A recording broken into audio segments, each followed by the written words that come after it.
আমাদের জীবনে আমাদের কত রকম নিয়ম, রীতিনীতি, অনুষ্ঠান পালন করতে হয়। সেগুলি রাষ্ট্রীয় নিয়ম হতে পারে, সামাজিক নিয়ম বা পারিবারিক নিয়ম হতে পারে, ধর্মীয় নিয়মও হতে পারে। সমস্ত নিয়মই আমাদের সুশৃঙ্খল ও সৎভাবে জীবনযাপনের উদ্দেশ্যে পালন করা হয়। কিন্তু যদি কেবল নিয়ম পালন করাটাই প্রধান বিষয় ওঠে, তার মধ্যে যে সঠিক উদ্দেশ্য আছে তার যথাযথ প্রয়োগ না হয়, তাহলে সেই সমস্ত আচার অনুষ্ঠান, রীতিনীতি সবই কি অর্থহীন হয়ে যায় না? আমরাও কি আমাদের জীবনে এরকম কোনো অর্থহীন নিয়ম, রীতিনীতির মধ্যে আবদ্ধ হয়ে আছি?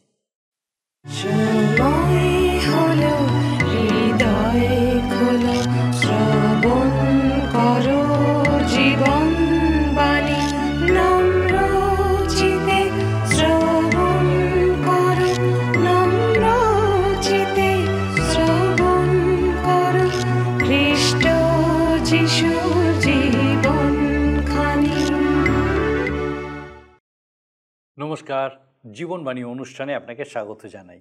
আমি খুব খুশি মহান ঈশ্বর তার মহা অনুগ্রহে আপনাকে সুস্থ রেখেছেন, সুরক্ষিত রেখেছেন। আর বিশেষ করে আমি খুব খুশি যে আজকে আরেকবার আপনি আমাদের সঙ্গে আমাদের এই জীবনবাণী অনুষ্ঠানে উপস্থিত হয়েছেন, যেন একসঙ্গে পবিত্র বাইবেল থেকে, বাইবেলের বিভিন্ন পুস্তক থেকে আমাদের এই যে ধারাবাহিক অধ্যয়ন, এই অধ্যয়নে আপনি উপস্থিত থাকতে পারেন।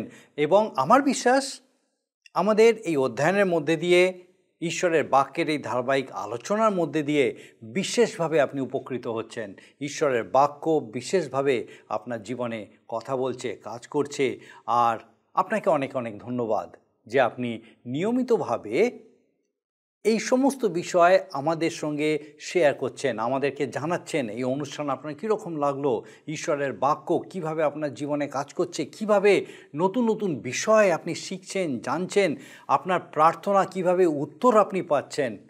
আপনাকে অনেক ধন্যবাদ। এইভাবেই আমাদের সঙ্গে আপনার এই যে বিশেষ মতামত আমাদের সঙ্গে এইভাবেই শেয়ার করতে থাকুন, আমরা খুশি হব। আর যদি আপনি এখনও আমাদের গত কয়েকদিনের যে অনুষ্ঠান আপনার কীরকম লেগেছে আমাদেরকে না জানিয়ে থাকেন, বা আমার অনুরোধ আজকের এই অনুষ্ঠান আপনার কীরকম লাগলো, অবশ্যই আমাদেরকে জানাবেন। আসুন আজকে আমাদের অনুষ্ঠানের শুরুতেই একটা গানের মধ্যে দিয়ে আমরা ঈশ্বরের গৌরব করি।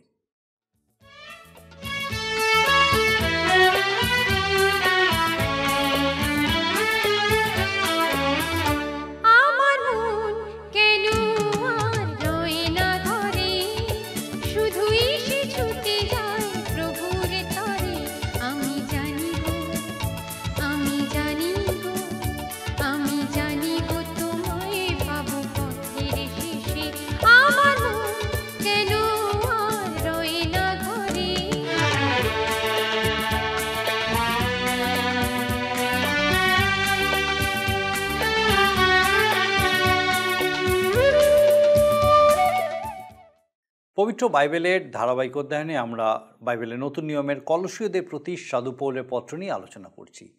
আমাদের গত পর্বে এই পুস্তকের দ্বিতীয় অধ্যায়ে সাধু পৌল কলসীয় মণ্ডলীর বিশ্বাসীদের যে ভ্রান্তিগুলি দেখিয়ে দিয়েছিলেন সেগুলি নিয়ে অধ্যয়ন করা শুরু করেছিলাম। আজকেও আমরা সেই একই বিষয়ে দেখব। সাধু পৌল মিথ্যা দর্শনের বিপদ সম্পর্কে তাদের সতর্ক করে বলেছেন। এই রকম ভ্রান্ত দর্শন বা অনর্থক প্রতারণা দ্বারা কেউ যেন তাদেরকে না ভুলায়। মান্ডলিক ইতিহাসে আমরা এমন অনেকের কথা জানি যাদের ঈশ্বরের বাক্যের অনুপ্রেরণামূলক দৃষ্টিভঙ্গি ছিল না। একজন প্রকৃত দার্শনিক সর্বদা সত্যের অনুসন্ধান করেন, কিন্তু আমাদেরকে মনে রাখতে হবে যে মানুষের জ্ঞান দ্বারা সত্যকে পাওয়া যায় না। একমাত্র খ্রিস্টই হচ্ছেন সত্য, তাকেই অনুসন্ধান করলে সত্য পাওয়া যায়। আর তাই তিনি হচ্ছেন সমগ্র দর্শনবিদ্যার উত্তর। আর খ্রিস্টের বিষয়ে তিনি বলছেন যে ঈশ্বরত্বের সমস্ত পূর্ণতা দৈহিক রূপে তার মধ্যে বাস করে। প্রভু যীশু 50% মানুষ আর 50% ঈশ্বর নন, তিনি 100% মানুষ এবং 100% ঈশ্বর। সাধু পৌল তাদের আরও বলেছেন যে তারা তাদের জীবনের সমস্ত কিছু সম্পূর্ণরূপে খ্রিস্টেতে লাভ করেছেন। আপনার যা কিছু চাহিদা আছে, যা কিছু প্রশ্ন আছে, আপনি সব কিছু নিয়ে প্রভু যীশুর কাছে আসুন, আপনি অবশ্যই তার উত্তর পাবেন। সাধু পৌল কলসীয় মণ্ডলী বিশ্বাসীদের ত্বকচ্ছেদ ইত্যাদি সমস্ত বাহ্যিক বিষয়গুলো পরিত্যাগ করতে বলেছেন। প্রকৃত ত্বকচ্ছেদ তো নতুন জন্মের দ্বারাই হয়। আমরা যখন খ্রিস্টের কাছে আসি তখন নতুন সৃষ্টি হই, আমরা তার উপরে নির্ভর করি, তার নামে পরিচিত হই। প্রভু যীশু আমাদের জন্য মৃত্যুবরণ করেছিলেন, কবরপ্রাপ্ত হয়েছিলেন এবং পুনরুত্থিত হয়েছিলেন। আমরা আমাদের বাপ্তিস্মের সময় বিশ্বাসে তারই সঙ্গে মৃত্যুবরণ করি এবং একটি নতুন মনুষ্যরূপে উত্থাপিত হই। গুরুত্বপূর্ণ বিষয় হলো যে কোনো বাহ্যিক আচার অনুষ্ঠান নয়, কিন্তু অন্তরে খ্রিস্টকে পরিত্রাতা রূপে গ্রহণ করাই হলো বাপ্তিস্মের মূল লক্ষ্য। পরিত্রাণের অর্থ আমাদের পুরাতন স্বভাবের উন্নতি সাধন নয়, এটা হচ্ছে একটা নতুন স্বভাব প্রদান। বৈধ বিষয়গুলোর কথা বলতে গিয়ে সাধু পৌল সেই একইভাবে বলেছেন যে সমস্ত কিছুর উত্তর ঈশ্বরের বাক্য থেকে এবং যীশু খ্রিস্টের সাথে ঘনিষ্ঠ সম্পর্কের মাধ্যমেই পাওয়া যায়। প্রভু যীশু আমাদের সকল পাপ, সকল অপরাধ বহন করে ক্রুশারোপিত হয়েছিলেন। তিনি পুরাতন সমস্ত ব্যবস্থা অবসান করে একটি নতুন ব্যবস্থা আমাদেরকে দিয়েছেন। বিশ্বাসীদের জন্য খ্রিস্ট যে আত্মিক বিজয় অর্জন করেছিলেন তা অমূল্য। আসুন আমরা বিস্তারিতভাবে এই সমস্ত বিষয়গুলো অধ্যয়ন করি এবং দেখি যে আজকে ঈশ্বর বিশেষভাবে তার এই জীবন্ত বাক্যের মধ্যে দিয়ে কিভাবে আমাদের সঙ্গে কথা বলছেন। প্রিয় বন্ধু, জীবনবাণী অনুষ্ঠানে ধারাবাহিক আলোচনায় আমি আপনাদের কাছে বর্তমানে কলসীদের প্রতি প্রেরিত পৌলের পত্র থেকে আলোচনা করছি। আজকের এই পত্রের 2 অধ্যায় 8 পদ থেকে আলোচনা করব এবং দেখব মিথ্যা দর্শন মণ্ডলী বা বিশ্বাসী বর্গের জন্য বিপজ্জনক। সাধু পৌলের তৎকালের একটি বিশ্বস্ত বাধ্য মণ্ডলীর প্রতি যে সাবধানতার বাণী জানিয়েছেন সেই বিষয় আমরা দেখব। কেননা মান্ডলিক জীবনে আমরা কয়েকটি ভুল করতে পারি যাতে করে আমাদের মান্ডলিক বা বিশ্বাসীর জীবনে পতন ঘটতে পারে। এর আগের দিন আমরা শুনেছি যে ভ্রান্ত প্রচারকেরা বা ভণ্ড প্রচারকেরা চিত্তাকর্ষক বাক্যে মণ্ডলীর মধ্যে উপদেশ দিয়ে বিভ্রান্তি আনতে পারে এবং এনেও থাকে। সেকালে যেমন হয়েছিল বর্তমানকালে তা ঘটছে, মণ্ডলীর মধ্যে বিভেদ ও বিচ্ছিন্নতা আসছে। সাধু পৌল বলতে চান যে কিছু ভ্রান্ত প্রচারক ঈশ্বরতত্ত্ব বিষয় নিজেদের দার্শনিক দেখিয়ে মণ্ডলীর সরল বিশ্বাসী ও দুর্বল বিশ্বাসী মানুষকে ভ্রান্ত করেন এবং মণ্ডলীর মেষ চুরি করে মণ্ডলীকে দুর্বল করে ফেলে। আমরা 2 অধ্যায় 8 পদ দেখি, খ্রিস্টের সহিত সংযোগের শুভফল। দেখিও দর্শনবিদ্যা ও অনর্থক প্রতারণা দ্বারা কেহ যেন তোমাদিগকে বন্দী করিয়া লইয়া না যায়। তাহা মনুষ্যদের পরম্পরাগত শিক্ষার অনুরূপ, জগতের অক্ষরমালার অনুরূপ, খ্রিস্টের অনুরূপ নয়। 8 পদে দেখি যে সাধু পৌল 2টি বিষয় আমাদেরকে সাবধান করে দিতে চান। এর আগের দিনের অনুষ্ঠানে আমরা প্রথম সাবধান বাণী শুনেছি, আজকের দ্বিতীয় সাবধান বাণী থেকে শুরু করছি। চারিদিকে দেখো, দাঁড়াও, নিরীক্ষণ করো এবং শ্রবণ করো, তারপরে এগিয়ে চলো। সাবধানতা এই জন্য পাছে কোনো ব্যক্তি দর্শনের কথা বলে তোমাদেরকে ভুলায় আর পৃথিবীর আদিম গতানুগতিক প্রথা দেখিয়ে তোমাদের খ্রিস্টের প্রথা থেকে সরিয়ে নেয়। দার্শনিক একজন আছেন, তার থেকে শুরু করে বর্তমানকালে অনেক দার্শনিক, এইসব দার্শনিকেরা ঈশ্বরের বাক্যের কোনো গুরুত্ব দেন না বা ঈশ্বরতত্ত্ববিদদের সাথে একমত হতে পারেন না। ওই সমস্ত দার্শনিকেরা তাদের জীবনের নানা প্রশ্ন সমস্যা দর্শনের মধ্যে দিয়ে খুঁজে পেতে চান, যা তারা কোনো দিনও খুঁজে পাবেন না। প্রকৃত দার্শনিক সত্যের অন্বেষী এবং সত্য হলেন খ্রিস্ট যীশু। সকল জ্ঞান যীশুতেই পাওয়া যায়। 1 করিন্থীয় তার 1 অধ্যায় 30 পদে তাই সাধু পৌল কি বলেছেন জানেন?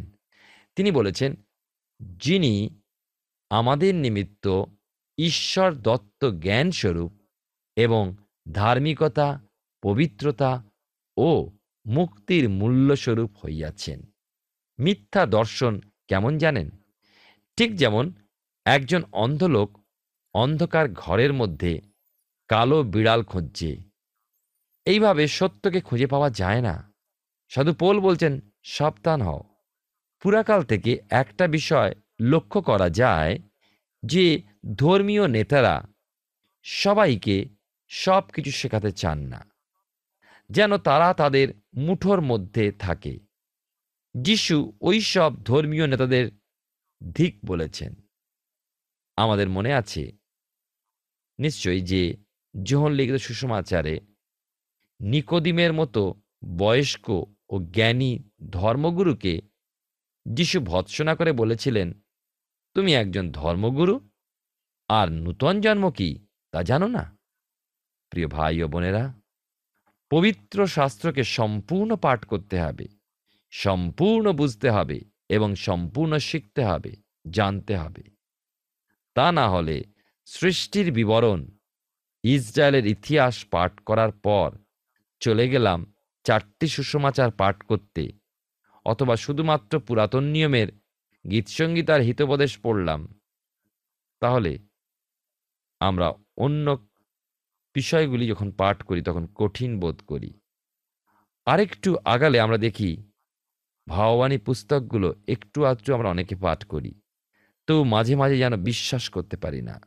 বংশাবলী আমরা পড়ে কি করব, এই ভাব। এই তো আমাদের শাস্ত্র পাঠ, আর এই আমাদের শিক্ষা। আমি জানি না এই অবস্থায় আমরা কি করে শিক্ষক রূপে, উপদেশক রূপে দাঁড়াতে পারি। তবুও এইভাবেই চলছে, বহু উপদেশক, প্রচারক ছড়িয়ে পড়ছে। আমি অন্যান্য দেশের কথা বলছি না, আমাদের দেশের কথা বলছি। বিভিন্ন জন আজকের বিভিন্ন প্রকার ক্রিয়াকর্ম, আচার অনুষ্ঠানে এনে নিজেদের প্রকৃত সাধু বলে প্রতিষ্ঠা করতে চান। সাধু পৌল বলছেন, তোমরা সাবধান।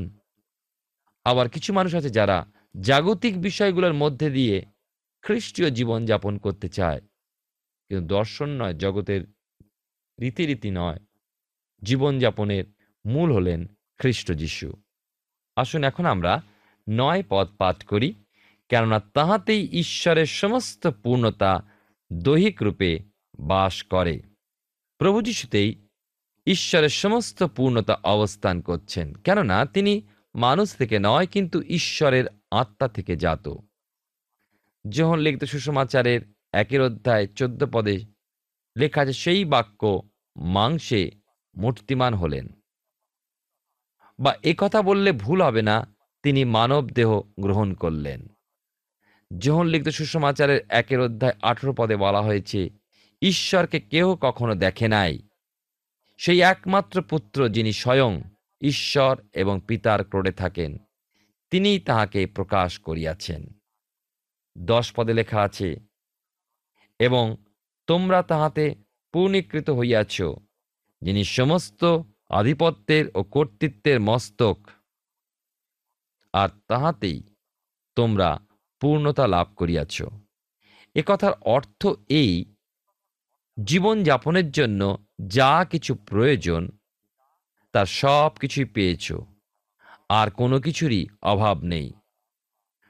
পূর্ণতা বা কমপ্লিট কথাটা জাহাজে যারা যায় তাদের কাছে খুবই পরিচিত।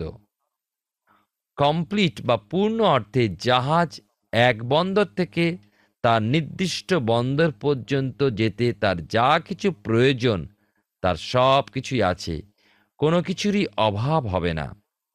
একটা গান আছে না, এই জীবন তরীর যাত্রী আমি, প্রভু যিশুই কাণ্ডারি, জাগ ভেসে তরি।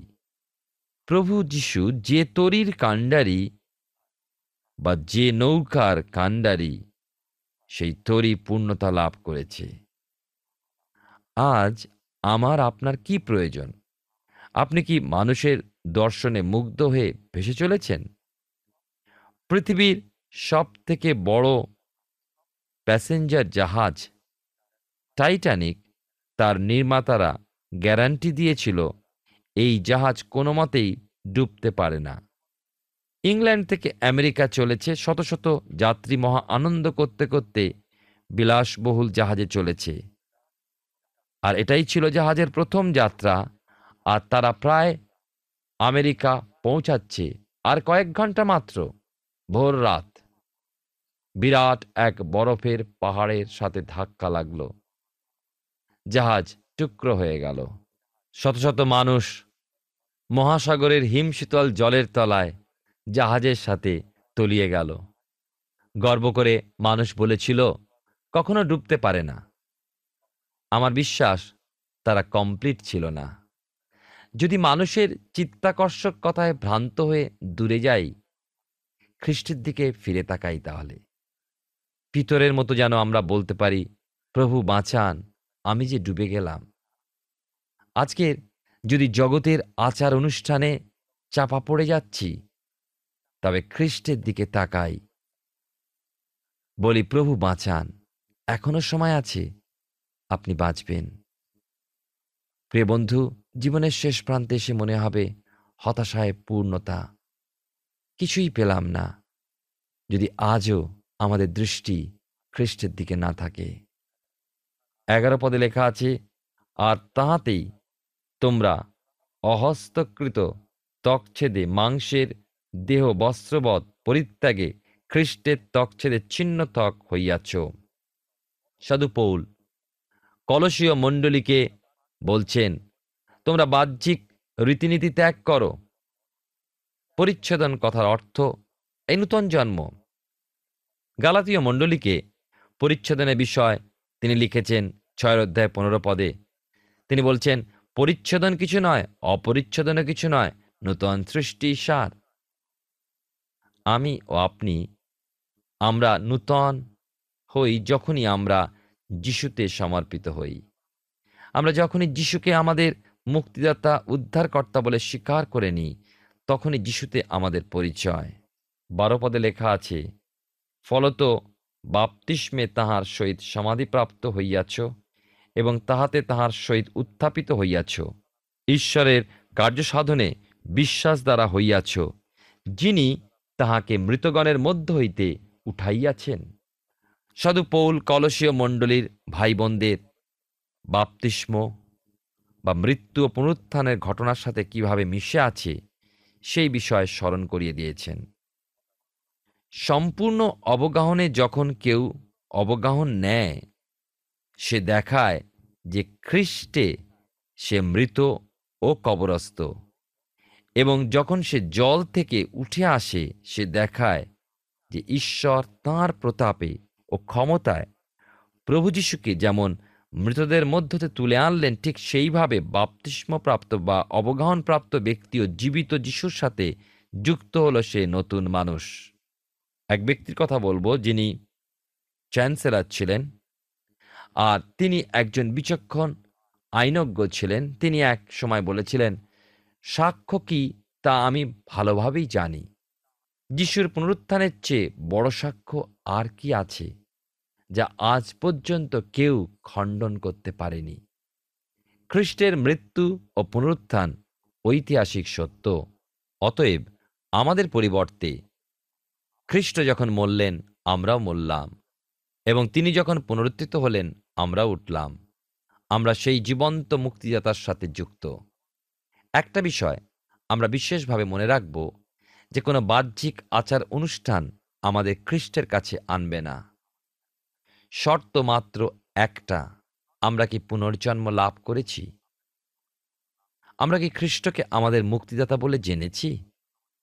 খ্রিস্টকে জানার অর্থ খ্রিস্টে পরিচ্ছেদন প্রাপ্তি লাভ, পাপময় দেহকে চিরতরে বিদায় করা, অর্থাৎ সম্পূর্ণ নূতন জীবন লাভ করা। ঈশ্বরের পুনরুত্থানের ক্ষমতায় বিশ্বাস করে পরিত্রাণ লাভ করতে হয়। এর জন্য কোনো দর্শনের প্রয়োজন হয় না, কোনো ম্যাজিকেরও প্রয়োজন নেই, কোনো ভড়ং বা কোনো আচার অনুষ্ঠান নয়, নিয়মকানুন এসবের কোনো প্রয়োজন নেই, বা কোনো প্রকার শর্ট কোর্স পাস করার প্রয়োজন নেই। শুধুমাত্র বিশ্বাস, তার নিকটবর্তী হয়ে তাকে ডাকা। 13 পদে লেখা আছে, আর ঈশ্বর তোমাদিওকে অপরাধে ও তোমাদের মাংসের অতকছেদে মৃত তোমাদিওকে তাহার সহিত জীবিত করিয়াছেন, আমাদের সমস্ত অপরাধ ক্ষমা করিয়াছেন। আমরা দেখি এই অংশে বিশেষ করে 13 পদে যে খ্রিস্টের পরিচয় পাওয়ার পূর্বে আমরা মৃত ছিলাম। খ্রিস্টকে লাভ করে আমরা জীবন পেয়েছি, আর যখনই জীবন পেয়েছি, আমরা জানব যে আমাদের পাপ সকল দোষপত্র প্রভু যীশু তার সেই ক্রুশীয় রক্ত দ্বারা, প্রায়শ্চিত্তজনক রক্ত দ্বারা মুছে দিয়েছেন। এবারে সাধু পৌল আচার আচরণ নিয়ে বিচার বিষয়ে সাবধানতার বাণী দিয়েছেন, এবং এটি হচ্ছে তার তৃতীয় সাবধান বাণী। 14 পদে লেখা আছে, আমাদের প্রতিকূল যে বিধিবদ্ধ হস্তলেখ্য আমাদের বিরুদ্ধে ছিল তা মুছিয়া ফেলিয়াছেন, এবং প্রেগ দিয়া ক্রুশে লটকাইয়া দূর করিয়াছেন। সাধু পৌল বলছেন, আমাদের বিরুদ্ধে ব্যবস্থা বিষয় যে সকল দোষ মানুষ নিয়ে আসুক না কেন, যিশুতে যারা আশ্রয় নিয়েছে, কোনো দোষী তারা দোষে দোষী হবে না, কেননা যিশু আমাদের সকল দোষপত্র সেই ক্রুশেতে টাঙিয়ে দিয়েছেন। আমাদের সাজা তিনি বহন করেছেন, তাই আমরা মুক্ত। ক্রুশ তো মারণ যন্ত্র, জঘন্য দোষীদের সাজার জন্য ছিল ক্রুশ। আবার ঈশ্বর জানালেন, ধার্মিক কেহ নাই, একজনও নাই, সকলেই পাপ করিয়াছে, ঈশ্বরের গৌরববিহীন হইয়াছে। তিনি সাজার কথাও বলে দিলেন, পাপের বেতন মৃত্যু, সুতরাং আমরণ মৃত্যুর সন্তানই আমরা ছিলাম। অপরদিকে দেখি, ঈশ্বর জগৎকে, আপনাকে আমাকে সকলকে গভীর রূপে ভালোবাসলেন, তাই আমরা যে মরি সেটা তিনি চাইলেন না। তিনি তার একমাত্র পুত্রকে দান করলেন, যেন যে কেউ তাতে অর্থাৎ যিশুতে বিশ্বাস করে সে বিনষ্ট না হয়, কিন্তু অনন্ত জীবন পায়। আর সেই মতো প্রভু যীশু আমাদের মতো পাপীদের জন্য নিজ প্রাণ দিতে প্রস্তুত হলেন। চিরদিনের মতো একবারই তিনি প্রায়শ্চিত্ত সাধন করলেন। পাপের মুক্তির জন্য বারে বারে মেষশাবক বলিদান করবার প্রয়োজন নেই, কেননা প্রভু যীশুই নিষ্পাপ, নিষ্কলঙ্ক, নিখুঁত মেষশাবকের স্থান গ্রহণ করলেন। ঈশ্বর যখন ক্রুশের দিকে দেখলেন, তখন তিনি দেখলেন একটা বেদী, এবং তার উপরে তার একমাত্র পুত্র প্রভু যীশু জগতের সর্বকালের পাপভার বহন করে প্রায়শ্চিত্ত মূল্যস্বরূপ লম্বমান হয়ে আছেন। অতএব প্রিয় শ্রোতা বন্ধু, প্রিয় ভাই ও বোন, ঈশ্বর যখন আমাদের পাপ থেকে মুক্ত করার প্রতিশ্রুতি দিয়েছেন এবং শেষ দিনে আমাদের সেই মৃতদেহকে পুনরুত্থিত করার আশা দিয়েছেন, তখন আমরা আর কেন পুরাতন ব্যবস্থা বা নিয়মের বিষয় চিন্তা করি? ছাগ মেষ বলির প্রশ্নই ওঠে না। তবে কি আমরা এইভাবে পুরাতন নিয়মের ব্যবস্থা ভঙ্গ করছি ও ঈশ্বরের বিরাগভাজন হচ্ছি? না, তা নয়, কেননা যিশু সেই ব্যবস্থাকে পূর্ণ করে দিয়েছেন। এক ভক্ত তার অভিজ্ঞতার কথা বলেছেন। তিনি লিখেছেন, একদিন কোনো এক ভদ্রলোক তার কাছে এসে চ্যালেঞ্জ করে বললেন, আপনাকে আমি 100 টাকা দেব, আপনি যদি আমায় দেখাতে পারেন যে সাবাত ডে বা শনিবার বিশ্রামবার, শনিবারটা বাইবেলে কোথায় বদল করা হলো।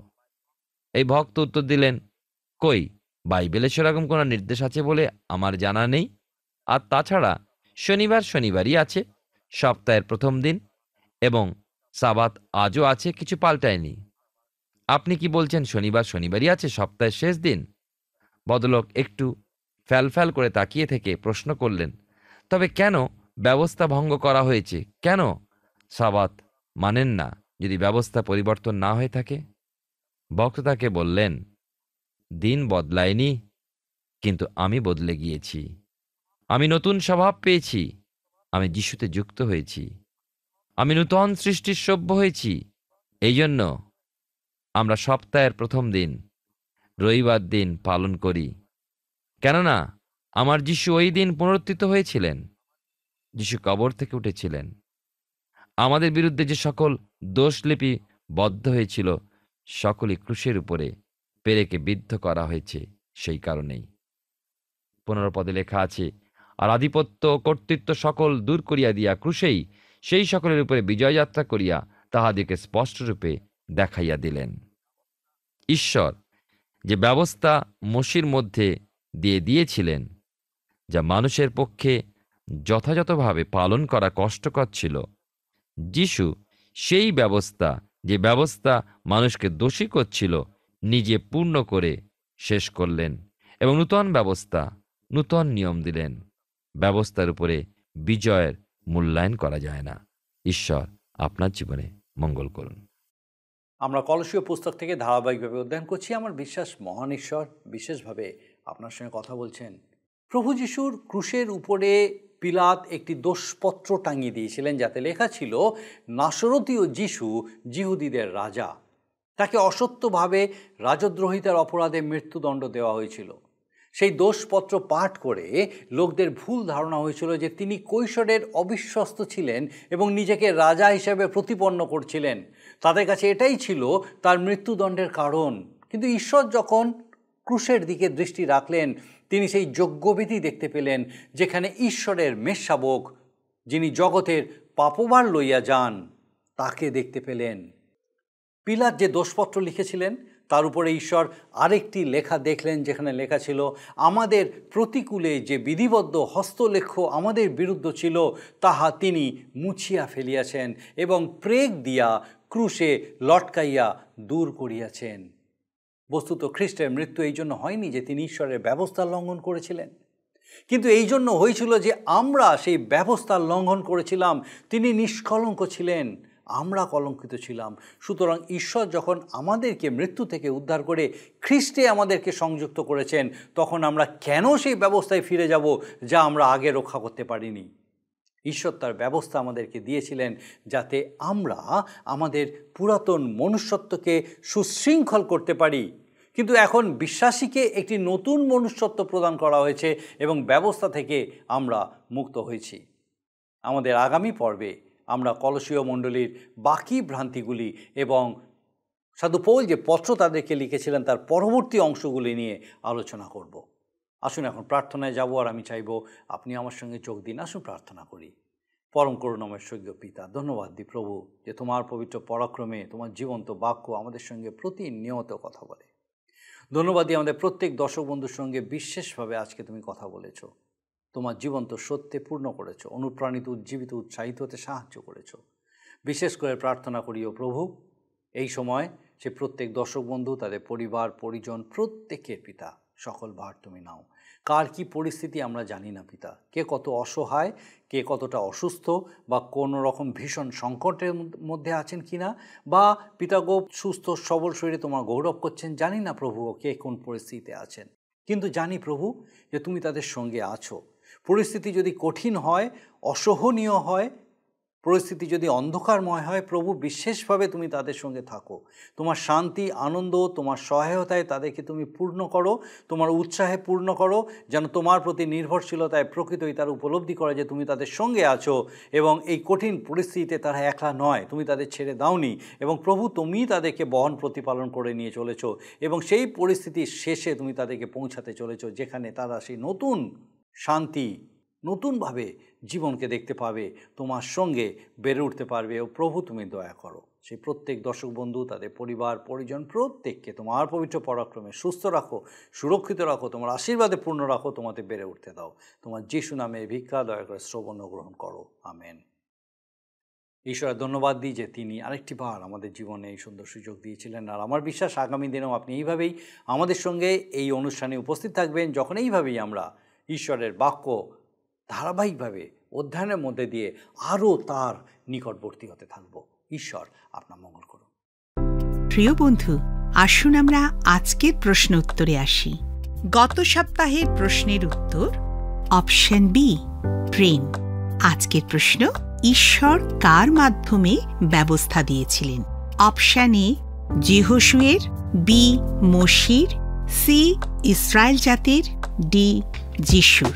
প্রিয় বন্ধু, এই প্রশ্নের উত্তর আগামীকাল সন্ধ্যা 6টার মধ্যে option A, B, C, D সহকারে আপনার নাম ও সম্পূর্ণ ঠিকানা সহ 9433497235 এই নম্বরে SMS বা হোয়াটসঅ্যাপে পাঠাবেন। যদি আপনার এই অনুষ্ঠান ভালো লেগে থাকে তাহলে এই নম্বরে একটি মিসড কল করুন, তাহলে আপনি পরের বারে বিজয়ী হতে পারেন।